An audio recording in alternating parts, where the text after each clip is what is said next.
مہربانیاں ہیں میرے رب کی.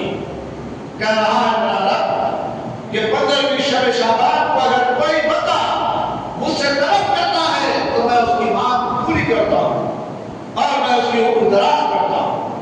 ہر کوئی میرا بندہ جو مجھ سے عاجزی وقار اور مومن بھائیوں کی مغفرت طلب کرے جو بےحد میرے عذاب میں مبتلا ہے، میں ان کی دعاؤں کو قبول کر کر اس کے اعزاز وقار کو اور عزیز و اقربا کو اس سے چھٹکارا دلا دیتا ہوں. ابن ماجہ کی حدیث ہے. ابن ماجہ کی حدیث آئی ہے. لوگ کہتے ہیں کیوں جاتے ہو قبروں پہ؟ اسی لیے جاتے ہیں. سرکار نے فرمایا کہ 15ویں شعبان کو اگر اپنے عزیز و اقربا کے تعلق سے آپ ان کی مغفرت کے لیے دعا کرتے ہیں، اپنے دادا دادی نانا نانی یا والدہ والد بہن بھائی اگر کوئی گزر گئے ہیں تو آپ کو چاہیے کہ 15ویں شب شعبان کو اللہ ادا کر رہا ہے اور ہم ان کے حق میں دعائیں مغفرت کی کریں، ان کی بخشش طلب کرے. اللہ رب العزت کے پیارے حبیب صلی اللہ علیہ وسلم فرماتے ہیں ان کو عذاب سے چھٹکارا دے دیا جائے.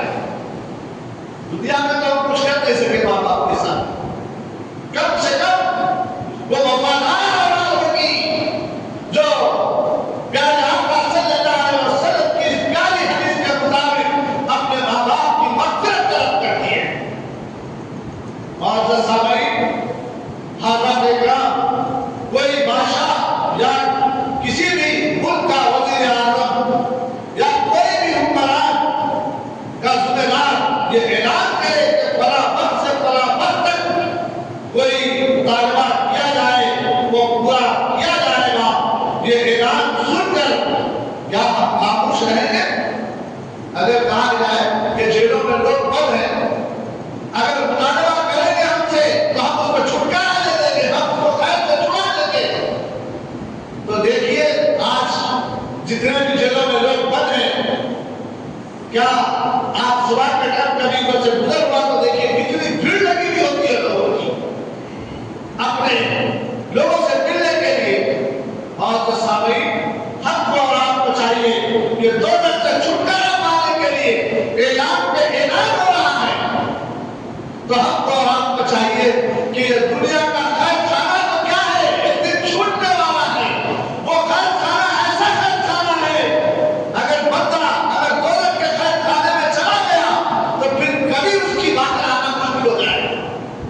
وہاں کے عذابات، وہاں کے مشکلات، وہاں کے واقعات جو دنیا میں ہم نے کیا تھا اس کا جو قاضی عذاب کو ہم دیں گے. اللہ اکبر، بے شمار تکلیفوں کا سامنا کرنا پڑے گا. اس سے چھٹکارے کے لیے میرا رب اعلان کر رہا ہے. تو بندوں کو چاہیے کہ رب کے اعلان پر لبیک کہتے ہوئے اپنے رب کی بارگاہ میں اپنے آپ کو پیش کریں. جیسا دنیا کی بادشاہوں کے سامنے، دنیا کے حکمرانوں کے سامنے ہم اپنی کشت پیش کرتے ہیں، ہمارا ایجنڈا رکھتے ہیں، ہم ہمارا اپلیکیشن ڈالتے ہیں، میرا فلاں کام ہو جانا، میرا فلاں کہیں چھوٹ جانا، فلاں وکیل کو رکھتے ہیں، ایک سے بڑھ کے ایک وکیل کو رکھتے ہیں. اور سامعین، یہاں پر رب کہتا ہے آؤ میرے بندو، حضور صلی اللہ علیہ وسلم کو وکیل بنا کر کہہ رہا ہے کہ میرے محبوب کا اعلان ہے کہ آؤ ہمیں تمہیں چھٹکارا دلائیں گے. دوزخ کا چھٹکارا، عذابات سے چھٹکارا، مغفرت کا اعلان، رزق میں اضافے کا اعلان. معزز سامعین، ایسے موقعوں کو ہاتھ سے جانے نہیں دینا چاہیے. زندگی میں جب یہ موقع میسر آ جائے تو اس کا پورا فائدہ اٹھانا چاہیے. جس طریقے سے دنیا والے کا اعلان کریں تو دنیاوی زندگی میں ہم پورا فائدہ اٹھانے کے لیے ایڑی چوٹی کا زور لگاتے ہیں. اس سے کئی زیادہ ایڑی چوٹی کا زور ہم کو اور آپ کو اللہ اور اس کے رسول کے حکم کے مطابق اللہ کی رضامندی حاصل کرنے کے لیے ہم کو آگے بڑھ کر اس کام میں حصہ لینا ضروری اور لازم ہے.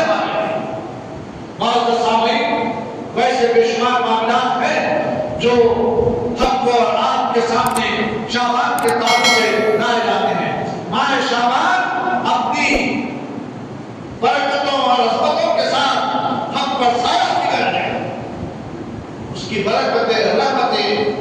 اس اہم مہینے میں اگر ایک نیکی کرتے ہیں تو اس کا ثواب بھی کتنا دیا جاتا ہے بتائیں۔ اخلاص پر منحصر ہے، تم جتنا اخلاص کے ساتھ آپ نیت کے ساتھ، اچھی نیت کے ساتھ، اچھے اخلاص کے ساتھ آپ کریں گے اتنا زیادہ ثواب ہمارے نام اعمال میں لکھا جاتا ہے، بتایا جاتا ہے۔ یہ وہ مبارک مہینہ والی ہے، مبارک رات آنے والی ہے، ہمارے دین سایہ فکر ہونے والی ہے کہ جس کے فضائل اب آپ سن رہے ہیں۔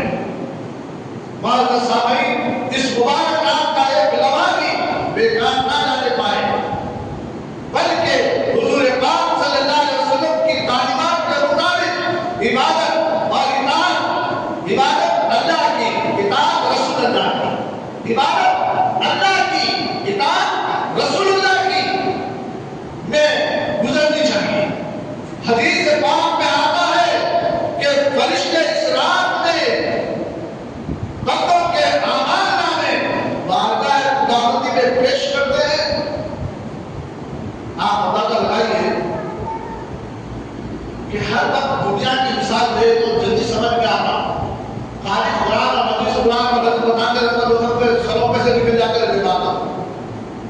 دنیا کی مثال دیتے جلدی بیٹھتا جا کے دماغ میں۔ دیکھیے کہ ایک وکیل ہے، ہمارا بھائی ڈاٹا آرش کاجی بچوں پر ہم گناہ کیے، خطا کیے یا کوئی کیس میں پھنس گئے دنیائی اعتبار سے، گناہ کیے، خطا کیے، ظاہر اثر بنا شخص یا چھپ کے کسی بھی انداز سے کیے ہوں گے، یہ اپنی جگہ رکھیے دین دماغ کا۔ دنیا کے اعتبار سے دنیا کے قانون کو ٹوڑے کیا، اگر کہیں پکڑے گئے دنیا کے قانون میں پکڑے گئے، آپ کو جیل ہونے کا خدشہ ہے، اپنا عدالت کا خدشہ ہے، تو اب آپ کیا کریں گے؟ کوشش یہ رہتی ہے آپ کی، جدت رہتی ہے آپ کی اچھے سے اچھے وکیل کو پکڑنا۔ کیوں اندر جانے والا ہو اچھے وکیل کو پکڑنا۔ اور سامعین، دنیا میں انسان دنیائی اصول ہو جائے تو اچھے سے اچھا وکیل تلاش کرتا ہے۔ آخرت کے معاملات میں حضور نبی کریم صلی اللہ علیہ وسلم سے اچھا کوئی ہو سکتا ہے، ان کی اسوہ سے اچھی کسی کی اسوہ ہو سکتی ہے، ان کے کیریکٹر سے اچھے کسی کے کیریکٹر ہو سکتے ہیں۔ اللہ رب العالمین ہے، رسول اللہ رحمت للعالمین ہے، ان سے بڑا رحم کرنے والا دنیا میں کوئی ہو سکتا ہے؟ ہم اور آپ دنیا والوں کے آئیڈیا کو تو اپنا رہے ہیں، اگر رسول اللہ کے آئیڈیا سے بھاگ رہے ہیں، دنیا والوں کے نقوش قدم کو دیکھ کر انہیں ایسا کیا ہم بھی ایسا کریں گے، انہیں ایسی بلڈنگ بنانا ایسی بلڈنگ بناؤں گا، انہیں ایسے کپڑے پہنانا ایسے کپڑے پہنوں گا، انہیں ایسے بال رکھنا ایسے بال رکھوں گا، اس نے اتنا کمایا میں بھی اس سے زیادہ کماؤں گا، مگر جائز طریقے سے کمائے تو بہتر ہے۔ یہ کمائی بھی اللہ کی بارگاہ میں جواب دینے والی ہے، نہیں اس سے زیادہ کماؤں گا، حرام کی حلال کچھ بھی دیکھ رہے نہیں، نہ جائز سب ڈالنے کی کوشش کر رہے ہوتے آگے بڑھنے کے لیے، تو کہ اللہ کی بارگاہ میں ایک ایک روپے کا حساب دینا پڑے گا۔ معزز سامعین، آپ بتائیے کیا اس سے بڑھ کر کسی کی اسوہ ہے رسول اللہ صلی اللہ علیہ وسلم سے بڑھ کر؟ ہم اور آپ کدھر جا رہے ہیں؟ سب سے اچھا اگر اللہ کی بارگاہ میں اگر ہم کو اور آپ کو بخشوانے کے لیے کوئی ذات کام آنے والی ہے تو وہ ذات ہے محمد رسول اللہ صلی اللہ علیہ وسلم کی ذات کی ذات کی۔ ان کا اسوہ ہے، ان کے اخلاق ہے، ان کا کردار ہے، ہر اعتبار سے انسان کو کام آنے والا ہے، دنیا میں بھی عزت سے نوازے گا اور آخرت میں بھی عزت سے نوازے گا۔ معزز سامعین، سیرت کی کتابیں بھری پڑی ہیں، مگر آج ہمارا دماغ اور ہمارے سوچ اور فکر اہل غیروں کی طرف لگی ہوئی ہے۔ اہل غیروں سے رشتے کو توڑو، نبی رحمت صلی اللہ علیہ وسلم کے رشتے کو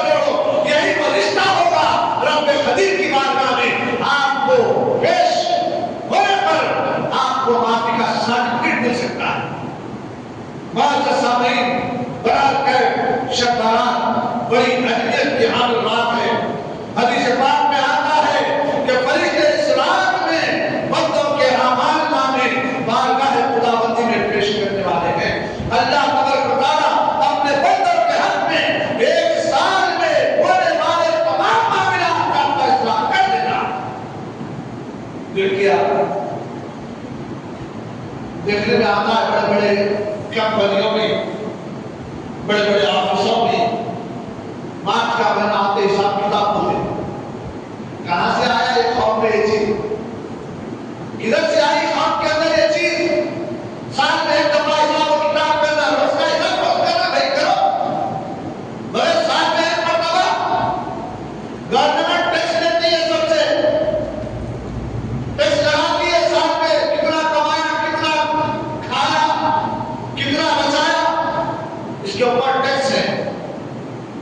باضابطہ جو گورنمنٹ سرونٹ ہے یا بڑے بزنس والے ہیں یا بڑے کمپنیاں والے ان سے پوچھو گورنمنٹ کا ٹیکس لگتا ہے سال میں دفعہ، پھر روز کا ٹیکس پر روز کا ٹیکس، ایک کتاب پہ اگر یہ کتاب 200 میں بیچوں تو 2 روپے ٹیکس ہے، مثال دے رہا ہوں۔ ایسا ہی جو بھی کمپنی والا پر بڑے تجارت جو روز کا ٹیکس بھی ہوتا ہے، تو روز کا روز تو ہو رہا ہی ہو رہا، پھر سال میں ایک دفعہ بھی ٹیکس لگتا ہے۔ یہ دنیا والوں کے ذہن و دماغ میں یہ بات کہاں سے آئی؟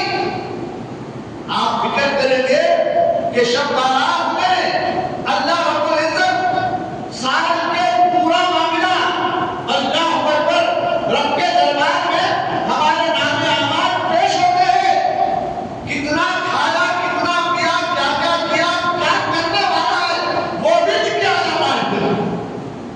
یہ شب بارات سے وہ شب بارات تک رہنے والا ہے یا جانے والا ہے، یہ بھی دکھایا جاتا ہے۔ اسی لیے فرمایا گیا کہ اپنے لیے، اپنے عزیز و اقربا کے لیے اس رات میں خوب گڑگڑا کر دعا کیجیے۔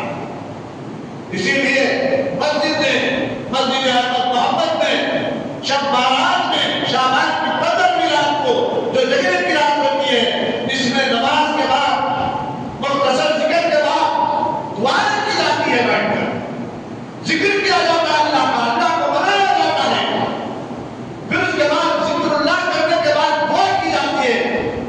ہم کو آپ کو چاہیے کہ اس دعا میں کس شامل رہیں۔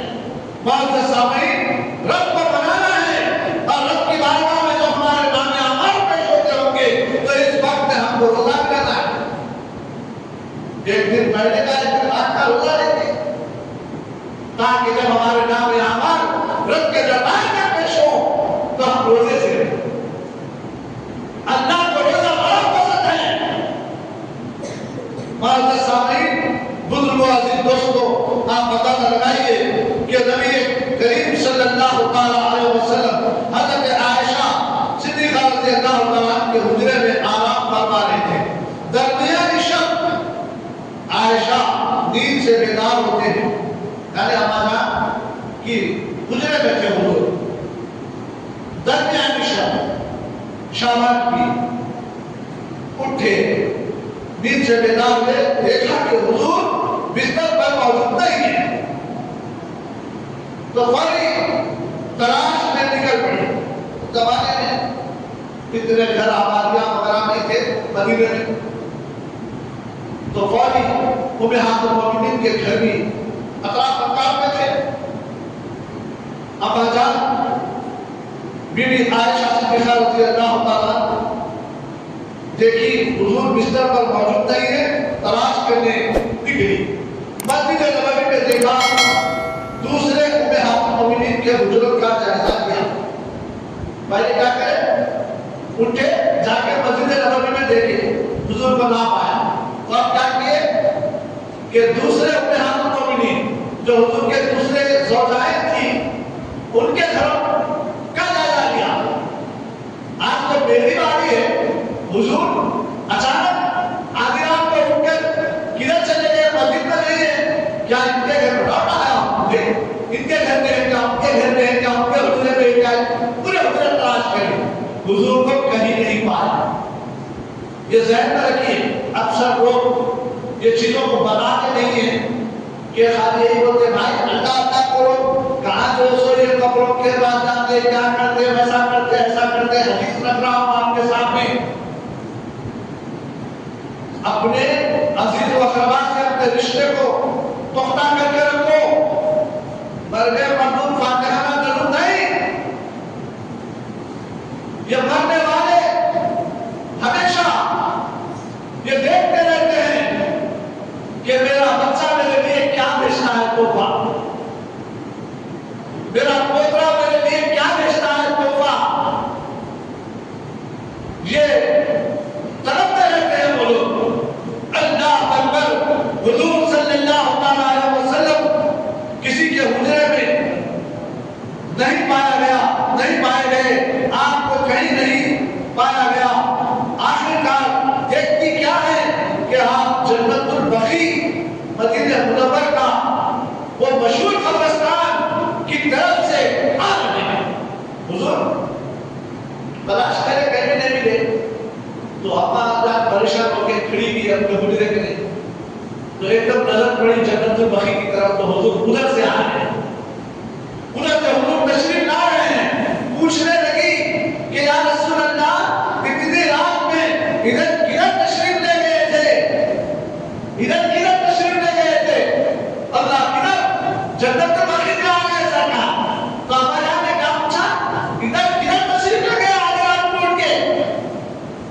ہمارے عزیز و اقرباتی, ہمارے دوست احباب, ہمارے محلوں میں جہاں پر سنیت کثیر تعداد میں ہے, اس قبرستانوں میں جا کے اگر آپ دیکھیں گے ہمارے بھائی مسلمان وہاں پر کثیر تعداد میں شعبان کی 15 رات کو باضابطہ انتظامات کیے جاتے ہیں, لائٹ وغیرہ لگائی جاتی ہے. کثیر تعداد کے جو عقیدہ رکھتے ہیں, اللہ اس کے رسول پر بھروسہ رکھتے ہیں, میرے عزیز و اقربا میں اس کا ثواب پہنچتا ہے قرآن پڑھنے کی وجہ سے, یہ ایمان رکھتے ہیں, تو وہ لوگ اپنے جو مروبین ہیں ان کے پاس جاتے ہیں اور ان کے اوپر کچھ پھول وغیرہ ڈال کر قرآن خالی کر ان کو انسان ثواب پہنچاتے ہیں. یہ حدیث ہے. اس کے بعد حضور سے پوچھا گیا ادھر کدھر سے آ رہے تھے. اللہ اکبر. اس پر آپ صلی اللہ علیہ وسلم نے فرمایا اے عائشہ آج شعبان کی 15ویں شب ہے, اس رات کو اللہ تعالیٰ نے مبارک قرار دیا ہے اور مجھے حکم دیا ہے. اس کو اللہ نے نبی کو حکم دیا ہے. اب ہم نبی کے ماننے والے ہیں گالی, نبی کے اوپر دیا گالی, اللہ نبی کو حکم دیا.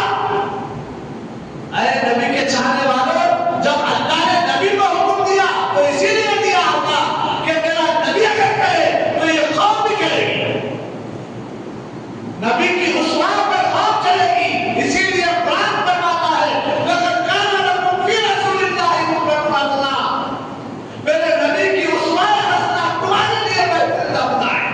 نبی کی اسوہ ہے, نبی کو حکم ہوا, اللہ نے مجھے حکم دیا ہے کہ میں مسلمانوں کی مغفرت کی دعا کروں, مسلمانوں کے مغفرت کی دعا کروں. اللہ نے مجھے حکم دیا. کس سے فرمایا؟ اپنی زوجہ سے فرمایا. ادھر کدھر چلے؟ اللہ نے مجھے حکم دیا تھا مسلمانوں کی مغفرت کی دعا کرو, اسی لیے جنت البقیع گیا تھا.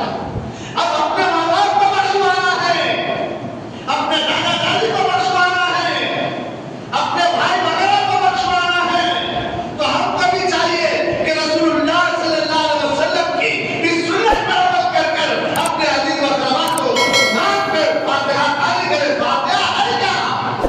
فاتحہ قرآن پڑھنا ہے. اگر کوئی قرآن پڑھنے سے روکتا ہے تو یہ کیا ہے آپ اندازہ لگا سکتے ہیں. فرانس میں قرآن کو جلایا گیا, قرآن سے روکا جا رہا ہے ہم کو پڑھنے سے کہیں بھی. اور سنو سیدنا ابوبکر صدیق رضی اللہ تعالیٰ عنہ اسلام لائے ہوئے تو قرآن کا بڑا شوق تھا, ان کو بڑا پڑھتے تھے, اچھی لہر میں پڑھتے تھے. تو باہر اگر کہیں بیٹھ جاتے, کھلے بخار ہوتے تھے, بیٹھ کے اگر قرآن خالی کر دے تو لوگ جھوک تا جھوک, چھوٹے چھوٹے بچے بڑے لوگ ان کی آواز کو سن کر ان کے اطراف مقام میں جمع ہو جاتے تھے, بیٹھ جاتے تھے.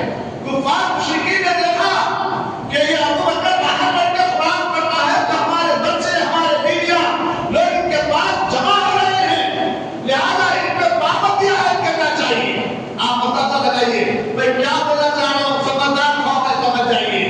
اس وقت میں مکے کے مدینے کے کفار مشرکین نے حضرت سیدنا ابوبکر صدیق رضی اللہ تعالیٰ پہ پابندی لگائی تھی کہ یہ باہر قرآن نہ پڑھے۔ اب قرآن پڑھنے سے کون روکتا ہے، مطالعہ لگا لیجیے۔ قرآن کا معزز سامعین اپنے عزیز و اقربا کو قرآن خالی کر کر اس کا حصہ ثواب آپ پہنچا سکتے ہیں، پہنچانا چاہیے۔ اس سے معلوم ہوا کہ جنت البقیع حضور صلی اللہ علیہ وسلم گئے تھے تاکہ مرحومین کو عیسیٰ علیہ السلام تک اور مغفرت طلب کروں۔ اللہ اکبر۔ مشکل شریف کی حدیث کی ہے جو اس میں آیا، یہ کہاں چھپا کرتے تھے یہ حدیثیں بتا کر؟ ہم بھی پڑھتے ہیں کتابیں، قوم کے سامنے رکھتے ہیں تو کہتے ہیں مشرک بنے۔ میں اس کا یہ مطلب نہیں کہ میں کسی جماعت کو برا بنانے بولوں، میں علم بتا رہا ہوں۔ علم کی کتنی کمی ہو گئی، بڑی بڑی جماعتیں لے کر 40 دن تک لوگوں کو لے کے جاتے ہیں، علم کی کمی کی وجہ سے قوم کو گمراہ کر لیتے ہیں۔ ہم بھی علم بتا رہے ہیں، مشکل شریف کی حدیث ہے، اپنے عزیز و اقربا کے قبروں پہ جاؤ اور ان کے لیے مغفرت طلب کرو۔ معزز سامعین حضرات، اس مقام پر عیسیٰ علیہ السلام پر بھی کچھ عرض کر دیا اور قبروں کی زیارت کے سلسلے میں بھی آپ کے سامنے تفصیل کے ساتھ معاملہ آ گیا۔ دیکھیں کو کیسا اپنے عزیز و اقربا کے لیے بھی اور خود کے لیے بھی صحابہ کرام حضور صلی اللہ علیہ وسلم کی جد و جہد ہمیں بتا رہی ہے، ساری انسانیت پر متوجہ کر رہی ہے۔ آپ اندازہ لگائیے، فرمایا گیا حضور نبی کریم صلی اللہ علیہ وسلم نے فرمایا کہ اے عائشہ کسی خیر کو حقیر نہ جانو۔ اس سے فرما رہے اپنی بیوی سے کسی خیر کو خیر کا کام اب آپ کو مسجد کی طرف آئے یہی بولو کہ آپ مسجد کی طرف آئے، راستے میں کوئی کانٹا پڑا ہوا ہے، پتھر پڑا ہوا ہے، کسی کو اس سے تکلیف ہونے والی ہے، آپ کی نظر پڑی تو آپ کیا کرنا، آپ کو فوری بیچ سے ہٹا کر بازو پہ ڈال دینا۔ یہ کیا ہے؟ خیر کا کام ہے۔ کیا ہے؟ ذرا بولو نا کیا ہے؟ میں کیوں بولنے لگا رہا ہوں؟ تاکہ یادداشت آپ کی رہے، کہیں سے گزرے کوئی تکلیف دینے والی چیز ہے تو فوری اسے ہٹانا چاہیے۔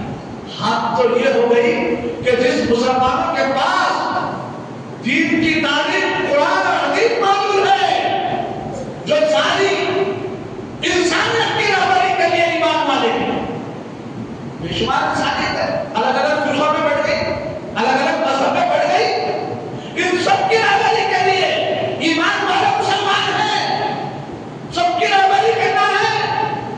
رہبری اگر رہبر بن جائے تو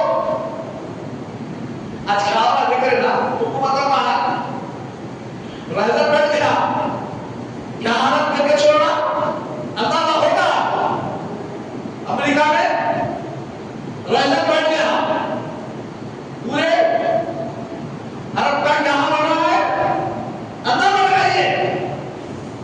اگر رہبری رہبر بن جائے تو پھر خوف کا کیا حال ہو سکتا ہے اندازہ لگائیے۔ حضور نے فرمایا صلی اللہ علیہ وسلم نے، اے عائشہ کسی خیر کو حقیر نہ جانو، خدا کے پاس اس کا بھی اجر ہے۔ آپ جو اٹھا کے بات کرے اس کا بھی اجر ہے اللہ کے پاس، یہ نہ سمجھنا اس کا مجھے کیا اجر ملے گا، اس کا بھی اجر ہے اللہ کے پاس۔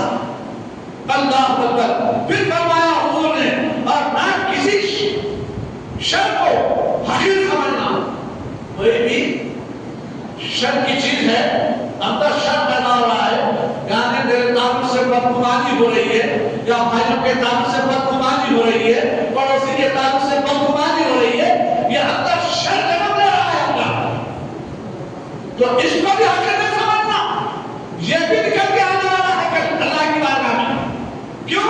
اللہ دلوں کے راستہ جانتا ہے، آپ کیا کرتے ہیں کیا نہیں کرنے والے سب جانتا ہے میرا مولا، اسی لیے فرما دیا کسی بھی شر کو حقیر نہ سمجھنا، خدا کے پاس اس کی بھی